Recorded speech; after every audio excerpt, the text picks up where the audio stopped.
So this is an FM transmitter that I made about 15 years ago, and this is not a transmitter for broadcast in the normal sense, but this was used as a radio link for Edinburgh Hospital Radio, and it was used for outside broadcasts. So the idea was you could take the content from the studio and then you could send it to wherever the outside broadcast was, and it was a two-way system. So I'd built some various pieces of equipment for that, and this was one of our standby units that's been under my desk for the last 15 years, and there's a need to use it at the moment, not for the intended standby purpose, but for some other event. So 15 years ago, I can barely remember how I did this and how it works, etc. And of course we need to check it out before we put it into any kind of use. So I'll take the covers off. Well, first I'll maybe power it up first. We'll look at what happens on the front panel, and then we'll take the covers off, have a look inside, and see if I can remember exactly what I did with this thing. And then we'll make some measurements on the RF output just to make sure that that's all stable and good before we, as I say, put it into action. So let's power up here. And so what we got in the front panel, you can see our transmitter section here, and so we've obviously got an oscillator, a base oscillator in here, and we can see that we're locked to that. So that's good. Obviously we've got our power switch, and then we've got an audio compressor with the various levels here, and I've actually got a source playing here, and you can see it flickering away.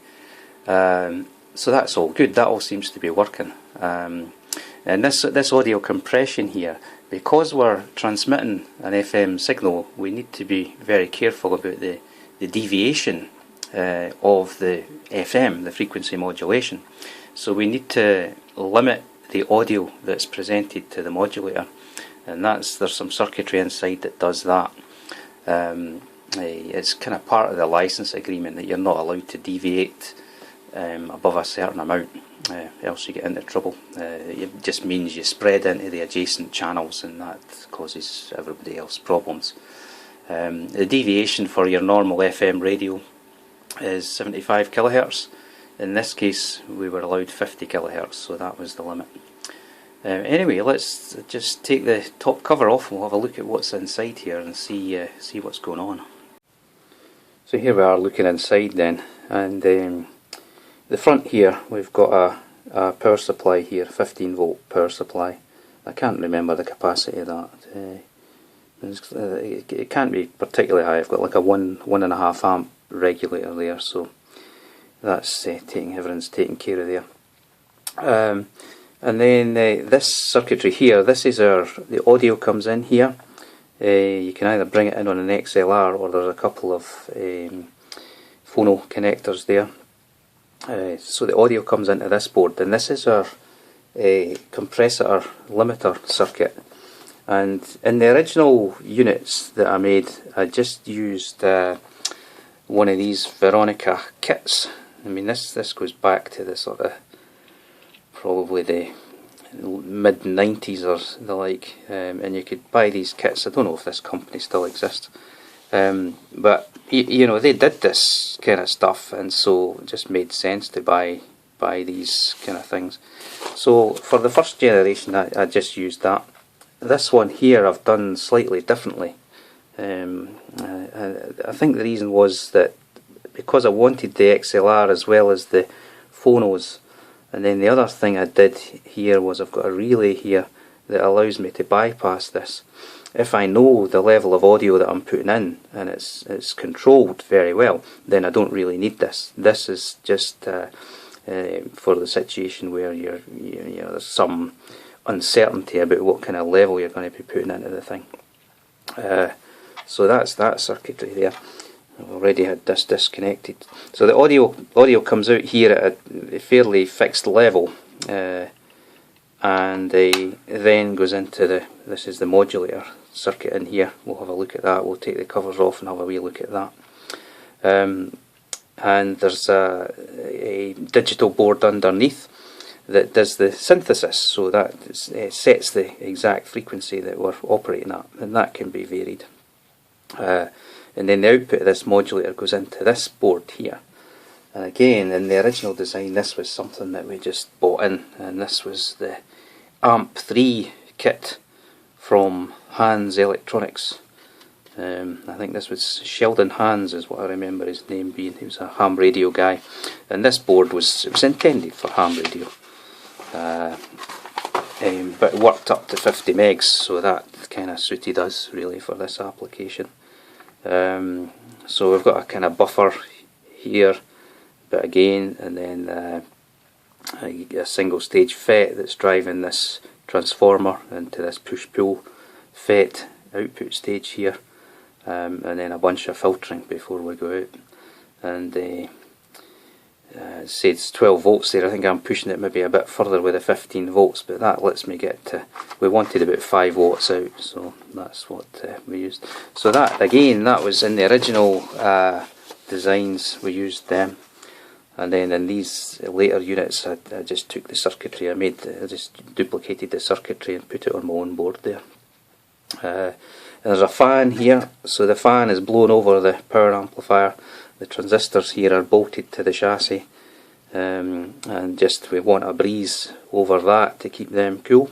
You know, these things are running all day, so you really want to keep them kind of at some kind of sensible level of temperature. So let's take the covers off this. We'll have a look inside this modulator. As I say, this is 15 years ago. I can really just about remember what's happening here. So here we are looking inside the modulator, and you can see there's quite a lot of detail going on in here.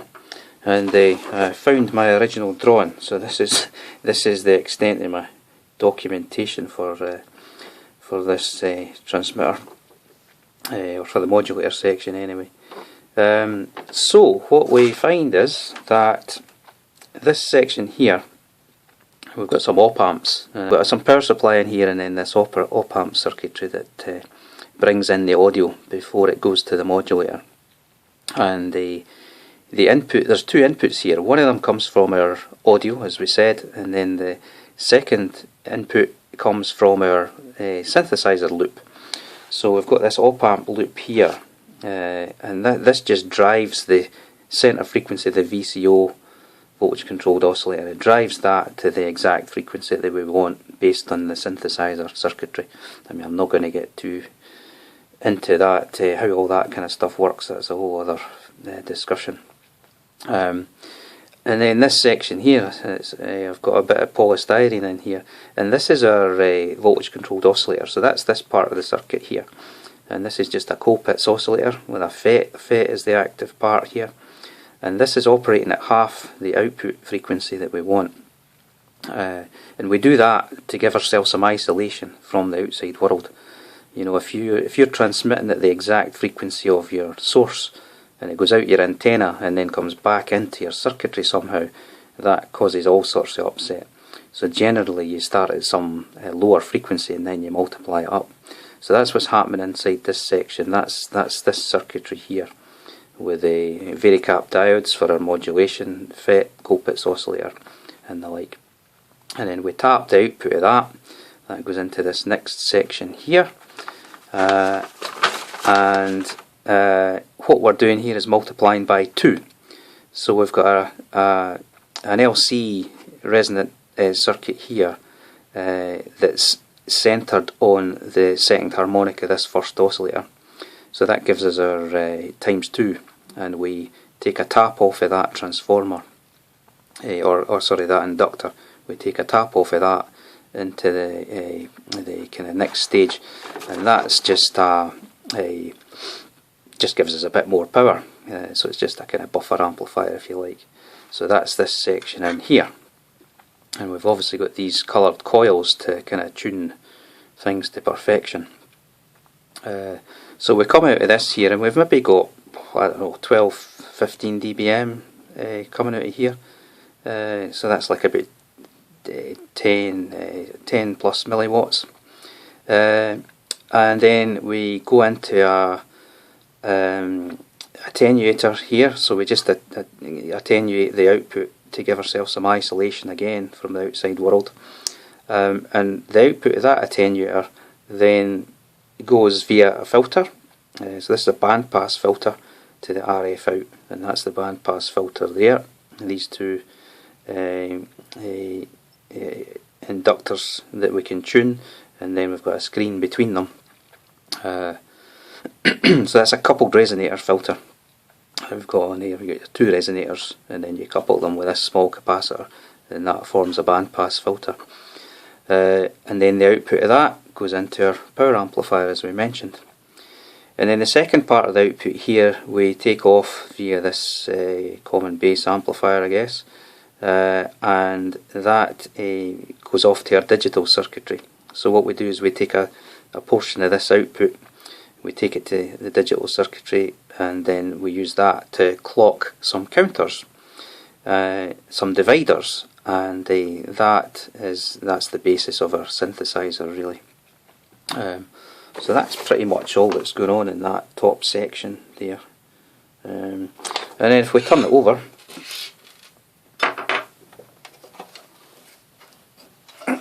need to take the base cover off. Circuitry's at the other end. So this is our synthesizer here, and we've got a reference crystal here. From what I remember, this is 6.4 kilohertz. And then so the signal comes from that VCO, as we mentioned. I think it comes in here, and we go through all these dividers, and we end up with the divided output of our VCO as well as our reference oscillator here. These go through this device here, which is it's a phase lock loop device, but in this case I'm just using the phase detector, and this is a classic device, 4046, CD 4046, been around forever, but actually the phase detector that's in it is actually quite good, so it's still used even after many years. So that's our synthesizer section here, and I can see I've got some wire links here that I can actually use to control the actual center frequency of this thing. I can't remember how to set it, of course, but I might have the details of that somewhere. But that's us. That's as much as I can remember. And this chassis, this was some old test equipment, and the chassis was kind of useful for this kind of thing. It's a well built thing. You've got your mains filter and the transformer and all that all were there. So I just threw everything out that was in there and then used the chassis to mount this stuff.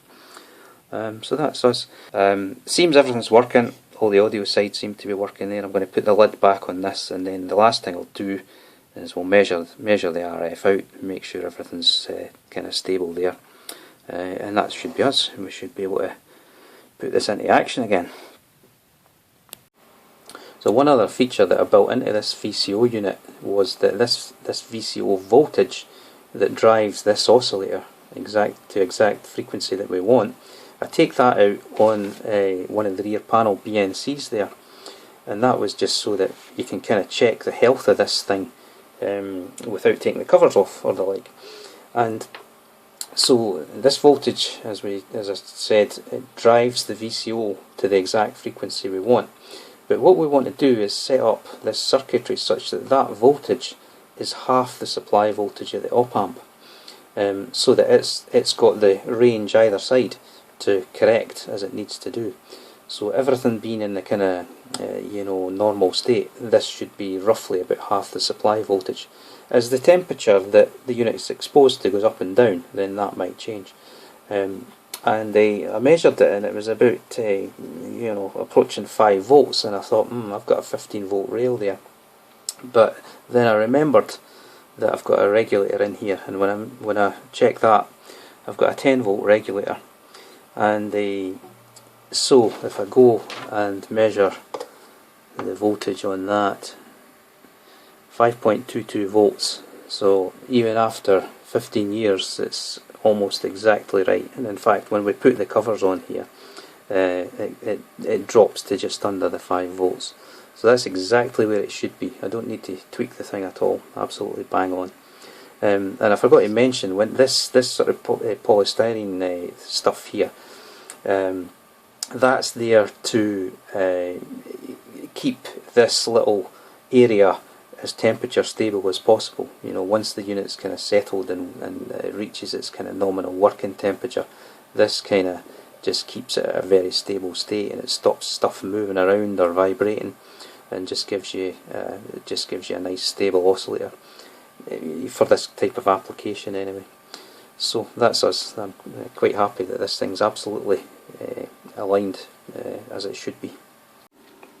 So when we looked at the front panel of the unit before, I didn't have this, I didn't speak about this section here, this PA for the transmitter. This is our power amplifier, and obviously it's not powered right now.